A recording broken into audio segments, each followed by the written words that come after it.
কি হলো রে আমির হামজা ক্লিয়ারে আসছে না মামা? শালাক আমি আগেই করছিলাম যে ভাই তুই এটি এসে শুয়ে থাকিস। আমাদেরকে আদর্শ আমরা মেনে চলি, মুহাম্মদ রাসূলুল্লাহ আদর্শ এটা নেই যে কারোকে জোর করে সাদাবাজি করা লাগবে। হ্যাঁ, জুলুম অত্যাচার নির্যাতনের শিকার হয়েছিলাম, আমরা মাফ করে দিয়েছি, কিন্তু মাফ পেতে হলে আপনার কিছু করা লাগবে। যার কাছে অপরাধ করেছিলেন 15.5 বছর আগে, তার কাছে যাবেন, যে বলবেন যে ভাই ভুল হয়ে গেছে, কি করা লাগবে বলেন, আপনার ক্ষতিপূরণ দিতে আমি রাজি আছি। কি ক্ষতিপূরণ না দিলে সে যদি বলে না আপনার মাপ নেই, আপনার আসলে মাপ নেই। কত মানুষ দেখি কাবা শরীফ ধরে ধরে কাঁদে, ও জমি জায়গা আত্মসাৎ করে বাংলাদেশে, আর কাঁদে কোথায়? পাগল না একটা?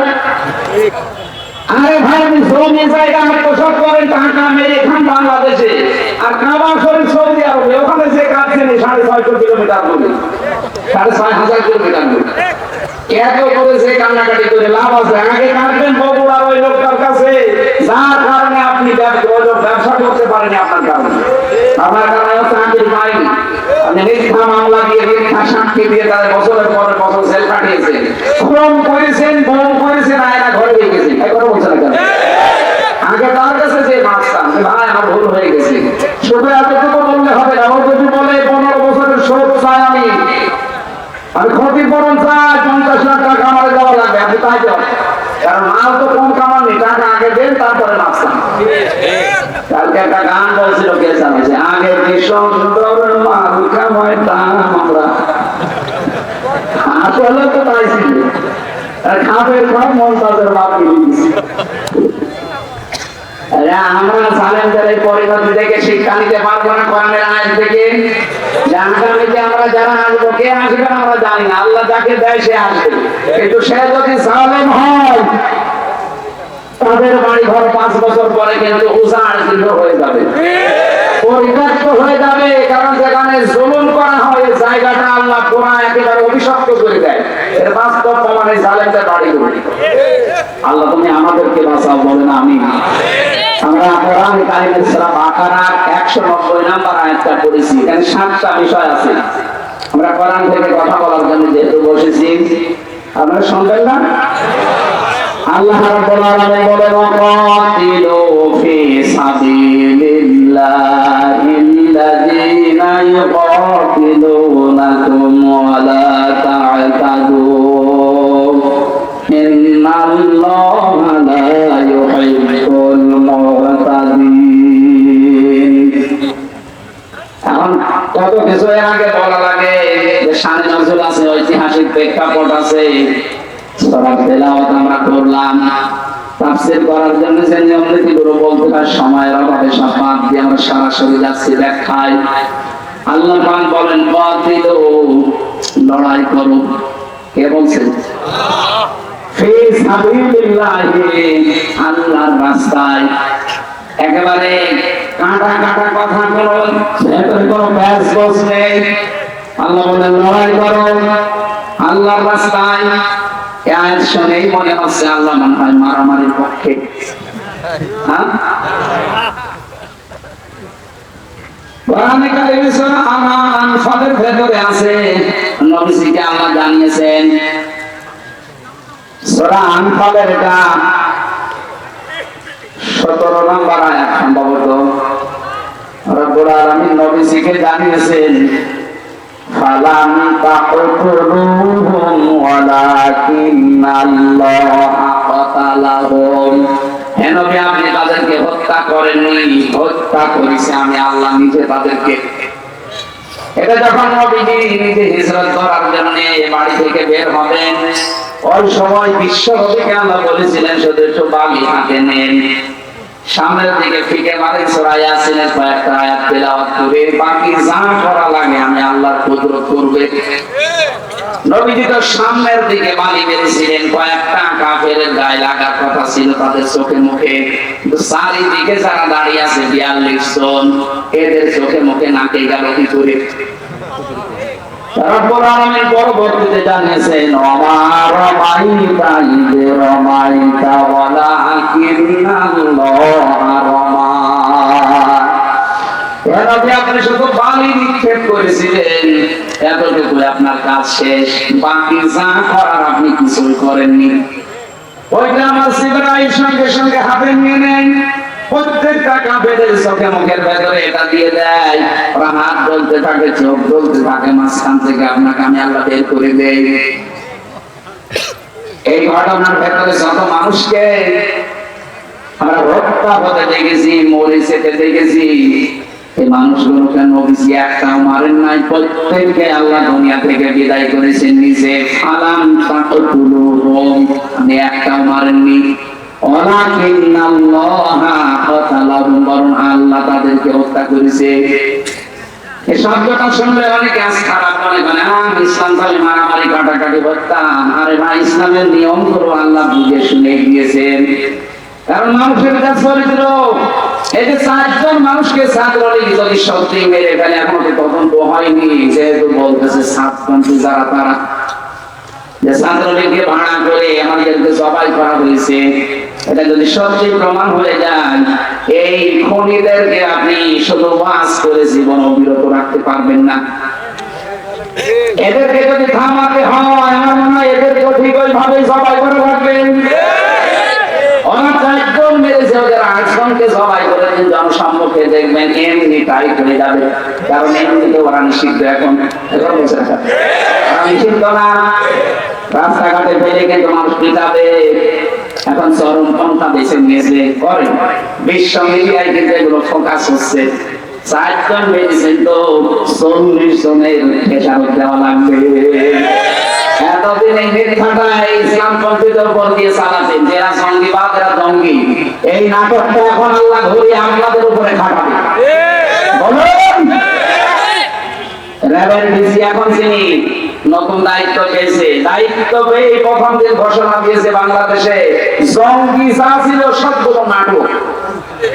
আমি তো এই 3 বছর যতগুলো মানুষের সাথে মিশেছি জেলখানায়, জঙ্গিদের ভেতরে মাঝে মাঝে আমার নিয়ে যেত।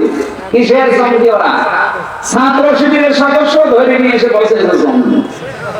এখন নেন খেলা একটা নিরপরাধ মানুষের উপরে দোষ চাপিয়ে দিয়েছিলেন, আমার ইয়াকসিব খাতিয়াতান আও ইসমান সুম্মা ইয়ারমিহি মারিয়ান ফাকাদ ইহতামালা বুহতানা ওয়া ইসমান মুবিনা। সূরা নিসা 113 নম্বর আয়াত। কোন মানুষ যদি নিজে অন্যায় করে আর অন্যায়টা নিরপরাধ একটা মানুষের উপরে চাপিয়ে তাকে কাদার করে দেয়, বিপদে ফেলে দেয়, আল্লাহ পাক বলেন ও যেন প্রকাশ্য পাপের বোঝা বহন করে নিয়ে বেড়ায়। ওরা যে আজ প্রকাশ্য পাপের বোঝা, ওরা যে খুনি, ওরা যে গণহত্যাকারী, সারা দুনিয়া এখন জানতেছে। এই মিথ্যা তহমতটা আমাদের উপরে এতদিন দিয়ে চালিয়েছে। আমার নামেও জঙ্গি বাংলা দিয়ে 3 বছর আটকিয়ে রাখি। এখন মেন আপনার নামে এখন আসলটা চলছে। কথা বলুন না কেন? এই জন্য ইসলামের ঔষধ গুলো আল্লাহ বানিয়েছে ঠিক ওই কায়দায়। যেখানে যেরকম দরকার ঔষধ, ওখানে ওই রকম পাওয়ারফুল দেওয়া লাগে। এখানে 100 পাওয়ার ঔষধ লাগবে, 10 পাওয়ারে দিলে হবে? সুতরাং হত্যার পক্ষে আল্লাহ না, কিন্তু বাস্তবতা ঠিক রাখতে হলে মাঝে মাঝে এরকম ঔষধ দেওয়া লাগে। আমার মনে হয় বাংলাদেশ এখন শান্ত করার জন্য যারা এই 4 জন তাবলীগ জামাতের মানুষকে হত্যা করলো, এদের খুঁজে ওইভাবেই জবাই করা যাবে। কারণ আল্লাহ তার হত্যার বিপক্ষে না, আইন দিয়েছে সংশোধনের জন্য। আর আমরা চাচ্ছি দেশের সংশোধন হোক নাকি? যে 9টা বিষয় ছিল বৈষম্য বিরোধী ছাত্র আন্দোলনে, তাদের এটা ছিল যে আমরা সংস্কার চাই, আমরা সংশোধন চাই। সংশোধন তো করতে চাচ্ছি, আপনি যা করেছেন উল্টিয়ে ওইটা যদি আপনার পক্ষে বিপক্ষে কাজে লাগানো যায়, ঠিক আপনি টাইট হয়ে যাবে। আমরা চাচ্ছি খুব তাড়াতাড়ি এই 4টা মানুষ হত্যার বিচার করা হোক, খুব তাড়াতাড়ি। এখন বলেন কেন? সে যাকেই মেরেছে মানুষ তো সে, কেন আপনি তাকে হত্যা করবেন ভবন্ত মানুষকে? খুব তাড়াতাড়ি এদেরকে আইনের আওতায় এনে যেভাবে ওরা জবাই করেছে বাইতুল মুকাররমের সামনে নিয়ে ঠিক ওদের ওইভাবে জবাই করে, সারা দেশ এই অবৈধ হত্যা বন্ধ হয়ে যাবে। এই কাজ করা হয়নি, এই কারণেই 54 বছর কোন খুনের বিচার আমরা পাই না। বিনা কারণে আল্লাহ সাহেবকে আমরা ঔষধ দিয়ে মেরে ফেললে, লোকটাকে নিয়ে গেলে বললেন যে চিকিৎসা করা হবে, কত আনন্দে বের হচ্ছিল। আপনি ধোকা দিয়ে বোকা বানিয়ে তাকে ইনজেকশনের মাধ্যমে দুনিয়া থেকে বিদায় করে দিন। আপনার খুনি রিমান্ডে আমাদের যখন জিজ্ঞাসা করছে, আপনি স্ট্যাটাস দিয়েছিলেন যে পৃথিবীতে এক প্রধানমন্ত্রী আছে খনি, কেন বললেন? হ্যাঁ, দুনিয়াতে তো 257টা রাষ্ট্র, পৃথিবীর কোন কোন প্রধানমন্ত্রী আছে খনি। ভাই, কোন প্রধানমন্ত্রী খনি আমরা জানি না? আপনি তো জানেন, আমাদের জিজ্ঞাসা করতে পারেন। আমি যাই বলেছি, ভাই আমি তো এই দেশের প্রধানমন্ত্রীর নাম উল্লেখ করিনি যে উনি খনি। না, কোন দেশের প্রধানমন্ত্রী খনি আমরা জানি না।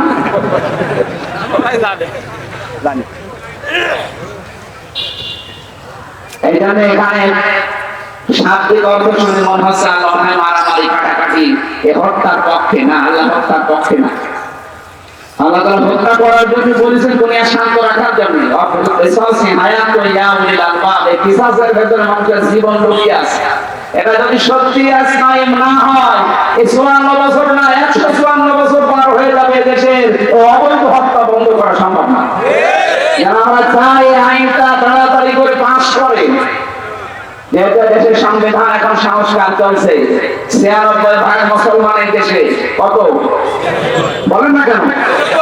আমরা তো চাই 4 ভাগ যারা অন্য শান্তির আছে তারাও চাচ্ছে যে শান্তি চাই। তো শান্তি চাইলে এর উপরে আর শান্তি দেওয়ার কিছু নেই।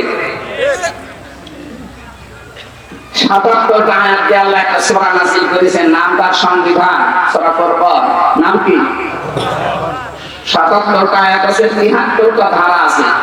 আমরা তাফসীর পড়ে, কোরআন হাদিস পড়ে বাস্তবতায় যা দেখেছি, এই 73টা ধারা দিয়ে বাংলাদেশের যে সংবিধান এখন সংস্কার চলছে, আমাদের আওয়াজ যদি সবার উঠে যে আমরা এই 73টা ধারা চাই, আর এই ধারাগুলো দিয়ে যদি বাংলাদেশের সংবিধান তৈরি করা হয়, এই দেশটা 41 সাল টার্গেট দেওয়ার দরকার নেই। এই বাংলাদেশে 40 দিনে একটা মিনি জান্নাত হয়ে যাবে, এমন এমন বিধান আল্লাহ ওই 73টা ধারার ভেতরে দিয়েছে। সুবহানাল্লাহ বলতে পারেন না?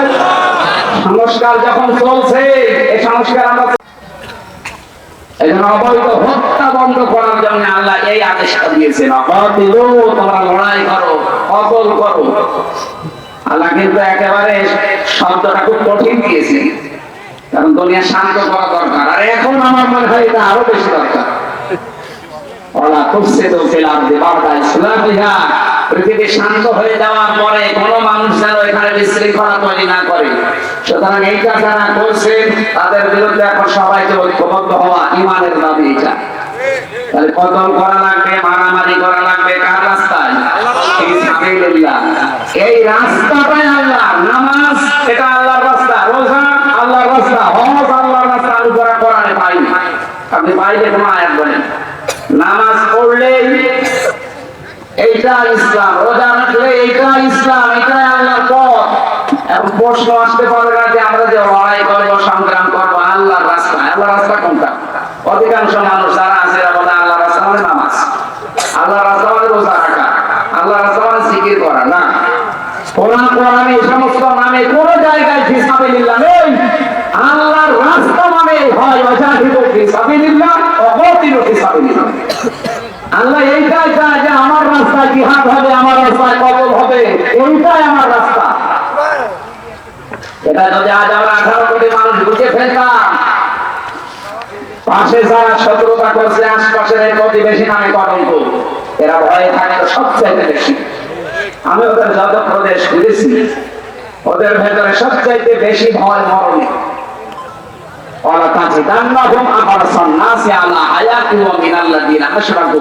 সূরা বাকারার ভেতরে আল্লাহ বলেন, হে নবী, লামে তাকিদ নুনে সাকিলা, অবশ্যই আপনি দেখতে পাবেন এই পৃথিবীতে সবচাইতে বেশি জীবনকে ভালোবাসে মুশরিকরা। কারা?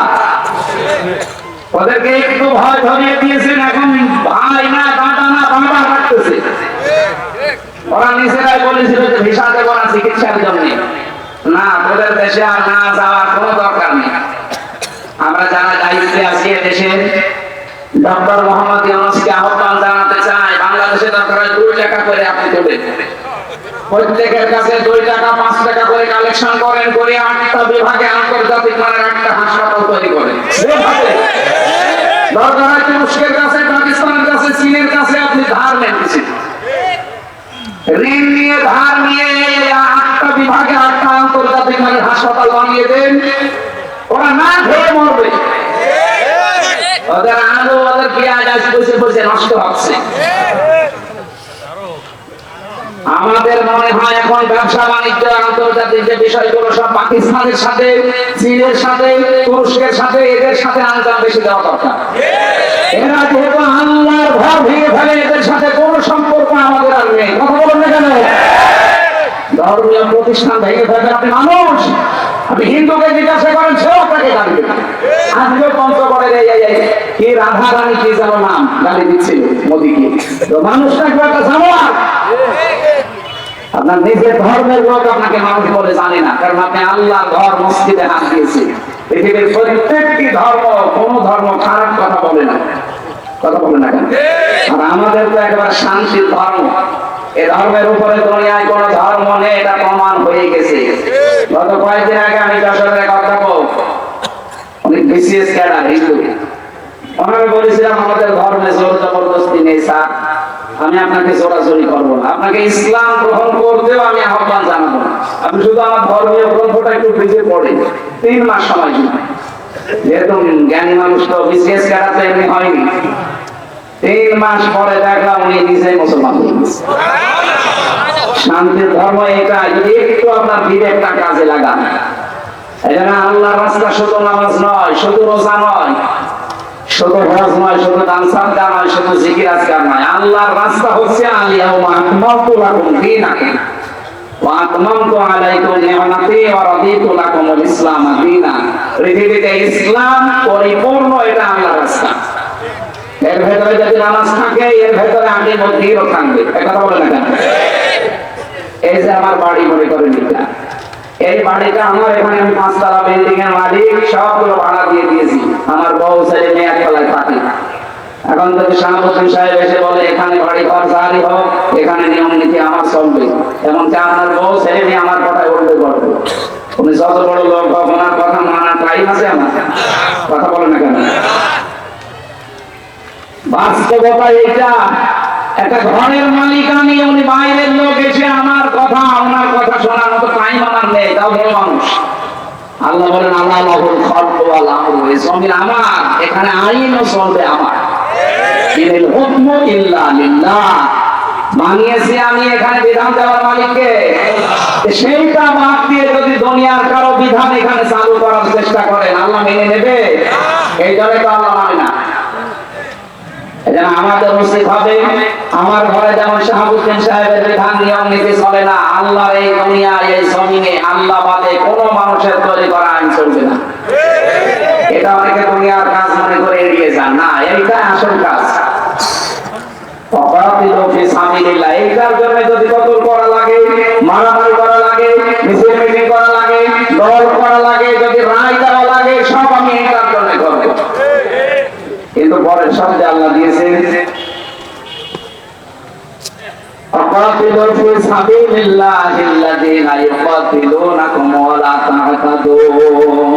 কিন্তু সাবধান এই কাজ করতে, যে তোমরা সীমা লঙ্ঘন করবা না। কি করবা না?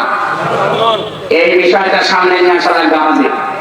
আর এইটা সামনে আছে, যেন কোরআন হাত দিয়ে বলছি, জামাত শিবির আর জামাত ইসলামী ছাত্রী সংস্থা, এই তিনটার ভেতরে এইটা আছে, এরা সীমা লঙ্ঘন করে না। এই কারণে আল্লাহ এদের কাজ উপরে তুলে দিচ্ছে। আপনাদের আহ্বান জানাচ্ছে যারা বিভিন্ন রাজনৈতিক দলে আছে, সীমা লঙ্ঘন বন্ধ করেন না। নিজের ব্যক্তিগত জীবন থেকে শুরু করে সব জায়গায় সীমা লঙ্ঘন বন্ধ করেন, আপনাকে আল্লাহ পরিচিত করে দেবে, আপনাকে আল্লাহ মানুষের কাছে গ্রহণযোগ্যতা বানিয়ে দেবে। অবশ্যই আমি আল্লাহ সীমা লঙ্ঘন যারা করে তাদেরকে পছন্দ করি না, ভালোবাসি না। আল্লাহ যদি ভালো না বাসে, দুনিয়ার মানুষের ভেতরে ভালোবাসা পয়দা হবে? এখানে জোর করে যারা ছিল, মানুষও পছন্দ করে নাই, আল্লাহ পছন্দ করে না। আমরা যেমন অনেকে আবার জোর করার চেষ্টায় আছে, আপনি থামবে কিন্তু সব শুধু দেখলেই বুঝি যে বাস্তবতা কি। অনেকে এখনো পর্যন্ত লেগে আছে যে আমরা যেভাবেই হোক যাবো। আপনি কি করবেন? সে জোর করেছে, কি হয় দেখলেন না? জোর করেছে হয়তো টিকে থাকা যায়, কিন্তু বিদায় নেওয়ার সময় কুকুরের চাইতেও লাঞ্ছিত হয়ে আল্লাহ বিদায় দেয়। এইটাই কোরআনের কথা। ইন্নামা নুমলি লাহুম লিয়াজদাদু ইসমা ওয়া লাহুম আযাবুন মুহিন। মানুষের পাপ যখন খাপের খাপ পরিপূর্ণ হয়ে যায় তখন আল্লাহ অপমানজনক শাস্তি তাকে দেন। এই দুনিয়াতে বহু মানুষ জোর করে টিকে থাকার চেষ্টা যারা চালিয়েছে তাদেরকে আল্লাহ জাতির সামনে ঘৃণিত, নিন্দিত এগুলো বানিয়ে দিয়েছে। হাজ্জাজ বিন ইউসুফের নাম শোনেননি? এও জালেম ছিল। মন্ত্রী পরিষদ এসে একদিন বলছে, বাদশাহ আপনার জন্য বাইরে আমরা যেতে পারি না, আপনাকে তো গালি দেয়, আমাদেরকেও গালি দেয়। এই 15.5 বছরে তাই হয়নি? কথা বলে না কেন? ও বলছে আমার গালি দেয় কে, আমি দেখবো। রাস্তায় গেছে ছদ্মবেশ নিয়ে, গ্রাম এক লোকের সাথে দেখা। বাচ্চা হাজ্জাজ বিন ইউসুফ লোকটা কেমন? ও জালেম, ও জালেম, ও জালেমের বাচ্চা জালেম। যাই বারবার সালেম বলে ওর মেজাজ খারাপ হয়ে গেছে। ডাক দিয়ে বলছে, বেটা আমার চেনো না? আমি সে হাজ্জাজ বিন ইউসুফ। ও মনে মনে ভাবে আল্লাহ আমার কাছে না থাকবে না। ডাক দিয়ে বলছে, বাদশাহ আপনি আমার চেনেন না? তো আমি এই গ্রামের ওই তো যার মাসে 2 দিন মাথা খারাপ হয়, আজকে তার পয়লা দিন। মাসে 2 দিন মাথা খারাপ হয়, আজকে প্রথম দিন, তার মানে আর একদিন হবে। পাগল, ওই দিন পাগল বলে বেশি জিনিস, তাছাড়া বাঁচার কথা ছিল। আমরা এই 15.5 বছরে পাগল বলে বেঁচেছিলাম। কথা বলছে জোর করে থাকা যায় না ভাই। এখন যারা এই ধান্দায় আছে থাকবো দেখা হবে, কেউ কিছু পারবে না, কারণ সে সিস্টেম এখন পাল্টিয়ে গেছে। তত্ত্বাবধায়ক সরকার আবার আসতেছে। কি আপনি দেখেন যে কালকের পেপার আবার ঘুরে আসতেছে, আগামীতে কেউ যেন 5 বছর জুলুম করে আবার টিকে থাকবে, ভয় ভয়ে থাকা লাগবে। আল্লাহ রাব্বুল আলামিন 7 প্রকার মানুষকে তিনি পছন্দ করেন না, তার ভেতরে প্রথম নম্বরে যারা সীমা লঙ্ঘন দুনিয়ায় করে, সেই জান্নাত থেকে শুরু হয়েছে। সীমা লঙ্ঘন করলে আল্লাহ পাক তাকে শাস্তি দিয়েছে। আমাদের আদি পিতা মাতা সীমা লঙ্ঘন করেছিল, গাছের কাছে যাওয়া নিষেধ ছিল, দিয়েছিল। সীমা লঙ্ঘন আল্লাহ দুনিয়াতে পাঠিয়ে শাস্তি দিচ্ছে। হযরত মুসা আলাইহিস সালাম এমনিতে রাগী নবী ছিলেন। একদিন ডাক দিয়ে বলছে, বাবা রূহের যে মেরাজে যাওয়ার সময় 2 নবীকে কথোপকথন করেছিল। কয়েকটা বর্ণনা তাফসীরে আছে, এই বর্ণনাটাই সঠিক। ডাক দিয়ে বলছে, আব্বা জান আপনি কোন কারণে গন্ধম গাছের কাছে মাকে নিয়ে গেলেন আর ফল খেলেন? যদি ফল না খেতেন তাহলে তার এই দুনিয়ার এই সংসার বিকল্প পৃথিবীতে আমাদের আশা লাগবে না, এই ঝামেলার দুনিয়ায়। ফেরাউন আমাকে তাই বানিয়ে দিয়ে বেড়ায়। হযরত আদম আলাইহিস সালাম বলেছিলেন, বেটা যদি ফল না খাতাম তো তোমরা তো হইতে না। আমি ফল খেয়েছিলাম, অন্তত তোমরা দুনিয়ায় এসেছো, আমার কাজকর্ম করো, এরপরে আমাদের আসল বাড়ি ওই বাড়িতে উঠতাম। কিন্তু আমাদের সীমা লঙ্ঘন যদি দুনিয়ায় আসার পর আবার হয়, ওই যে বাড়ি থেকে আসলাম ওই বাড়ি আর ফেরত যাওয়া হবে না, আর একটা বাড়ি আছে জেলখানা। সুতরাং ওই বাড়িতে যেন আমাদের যাওয়া না লাগে। জেলখানা দুনিয়াটাই যেরকম দেখো, আল্লাহটা কঠিন হবে না? আল্লাহ তাআলা বলেন, লা ইয়ামুতু ফিহা ওয়া লা ইয়াহইয়া, এমন জাহান্নাম বানিয়েছি মরবেও না বাঁচবেও না। এখানে প্রথম নম্বরে আল্লাহর ঘৃণিত বান্দা তারা যারা সীমা লঙ্ঘন করে। আজকে থেকে কোনো কাজে যেন আমরা সীমা লঙ্ঘন না করি। আল্লাহ আমাদের তৌফিক দিন এই আমলটা করার, বলেন আমিন। আমরা যারা জেনা ব্যভিচারে আছি, প্রশ্ন আসতে পারে জেনা ব্যভিচার আমার জীবনে নেই। হ্যাঁ আমি জানি, কিন্তু আপনার চোখের জেনা, আপনার মুখের জেনা, আপনার হাতের জেনা, পায়ের জেনা, কলবের জেনা এগুলো হচ্ছে। এই দেশটাতে এখনো যেহেতু ইসলামী পর্দা কায়েম হয়নি, এই ধরনের হচ্ছে।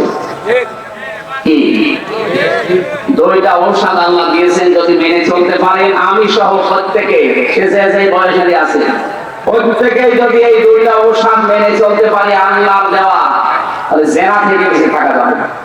15 দিন মাত্র আমল করেন, আর যারা পরকীয়া প্রেমে আছেন, নিজের স্ত্রী বাদ দিয়ে অন্যের সাথে লাইন করেন, এটা বন্ধ হয়ে যাবে। নিজের স্ত্রী বাদ দিয়ে অন্যের সাথে যারা লাইন করে, নিজের স্বামী বাদ দিয়ে অন্যের সাথে যারা লাইনে আছে, এমনি না, এটা কারণ আছে। কারণ স্বামীর কাছ থেকে স্ত্রীর কাছ থেকে ওই রেসপন্স পায় না, তখন বাধ্য হয়ে আলাদা রাস্তায় যায়। অথচ নিজের স্ত্রী বাদ দিয়ে ইল্লা আলা আজওয়াজিহি আও মা মালাকাত আইমানুহুম ফাইন্নাহুম গায়রু মালুমিন, নিজের স্ত্রী বাদ দিয়ে অন্য কোন মহিলা কামনা করাই যায় না, করাই যায় না। সেখানে আমরা পরকীয়া প্রেমে অনেকে আসক্ত, এখানে মনে হয় নেই। কারা কারা করছেন হাত তোলেন তো। না, এই জেলায় থাকে, এই জেলাতে ভালো রুলি বাস করে, এই জেলায় নেই, অন্য জেলায় থাকতে পারে, এই জন্য বলছি। যারা নিজের স্ত্রীর প্রতি আজ আকর্ষণ হয় না, অন্যকে দেখলেই ভালো লাগে, তাদের জন্য বলছি 15 দিন আমল করবেন এটা। সূরা নূর 30 নম্বর আয়াত। অকুল্লিল মুমিনিনা ইয়াগুদ্দু মিন আবসারিহিম ওয়া ইয়াহফাযু ফুরুজাহুম যালিকা আযকা লাহুম। আল্লাহ পাক বলেন, হে মুমিন পুরুষেরা, পরনারী দেখলেই তোমরা চক্ষু নিম্নগামী করবা। কে বলছেন? বলেন বলেন। এটা প্রথম ঔষধ। শুধু 14 জন পুরুষ মানুষ, 14 জন পুরুষ মহিলা বাদ দিয়ে, 14 জন মহিলা বাদ দিয়ে যদি আপনি দুনিয়ায় যত মহিলা আছে এই মহিলাগুলোর দিকে তাকাতে গেলে অবশ্যই আপনাকে চক্ষু নিম্নগামী করে ফেলা লাগবে। এই যে রাস্তাঘাটে আসতেছে, ওই 14 জন মহিলার ভেতরে বা 14 জন পুরুষের ভেতরে যদি ওটা না পড়ে, আমি মিলিয়েছিলাম তাফসীর থেকে, আল্লাহর নবী মুহাম্মদ রাসূলুল্লাহ সূরা নিসা 21 নম্বর আয়াতের তাফসীরের ভেতরে জানিয়েছেন, হে নবী, 14 জন মহিলা সম্পর্কে আপনি তাদেরকে জানান। নিজের মা, নিজের বোন, নিজের মেয়ে, নিজের পুত্রবধূ, ভাইয়ের মেয়ে, বোনের মেয়ে, এরকম 14 জনের তালিকা সূরা নিসার ভেতরে আছে। যদি এই 14 জন পড়ে যায় সামনে, আপনি তাকাতে পারবেন, কিন্তু মুখমণ্ডল, হাতের কলসি আর পায়ের পাতা বাদ দিয়ে বাকি জায়গায় তাকানো যাবে না। নিজের যুবতী মেয়ের যদি সামনে পড়ে, হাত দেখতে পারবেন, তার মুখমণ্ডল, হাতের কলসি, পায়ের পাতা, বাকি শরীর কিন্তু বাবার সামনে দেখে রাখা লাগবে। অনেকে আজ আধুনিক পরিবারে দেখি শুনি যে মেয়েরা বাবার সামনে হাফ প্যান্ট পরে থাকে।